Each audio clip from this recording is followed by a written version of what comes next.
In today's video, I'm going to teach you how to navigate through QuickBooks to add a new service to your inventory.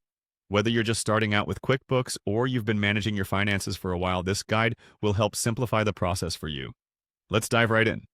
First things first, you'll want to open your web browser and head over to QuickBooks by entering the URL that's linked to your account. Once you reach the home page, take a moment to familiarize yourself with the dashboard. It may seem a bit overwhelming at first, but don't worry, you'll get the hang of it in no time. Now look toward the top of the screen and locate the menu button. By clicking on this, a drop-down menu will appear, and from there you can select Inventory. This is where you'll manage all the products and services your business offers. Clicking on Inventory again will take you to a more detailed inventory page.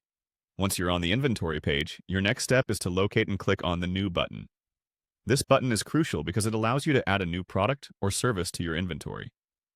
Now, from the options provided, you'll want to select Service.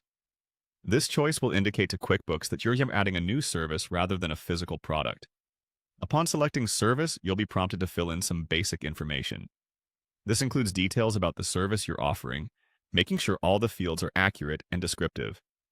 It's always a good idea to make your service names and descriptions as clear as possible, not just for you, but for others who may access your QuickBooks account in the future.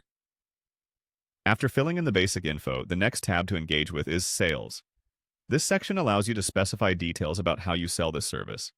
It's essential to input the correct sales information here, as this will directly affect your financial records and reporting in QuickBooks. If you have set prices or billing methods, be sure to accurately reflect these details. Then, click on the next tab labeled Purchasing. This section is related to how you purchase materials or resources needed to deliver your service, if applicable. Even if your services are completely digital, it's important to review this area and input any relevant data. Once all the necessary information is entered and checked, don't forget to save your changes. QuickBooks should prompt you to do this, but it never hurts to confirm beforehand. And there you have it. You've just added a new service to your QuickBooks inventory. With each new entry, you'll find the process becomes more intuitive.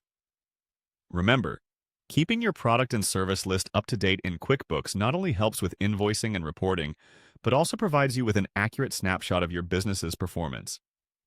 Happy bookkeeping, and until next time.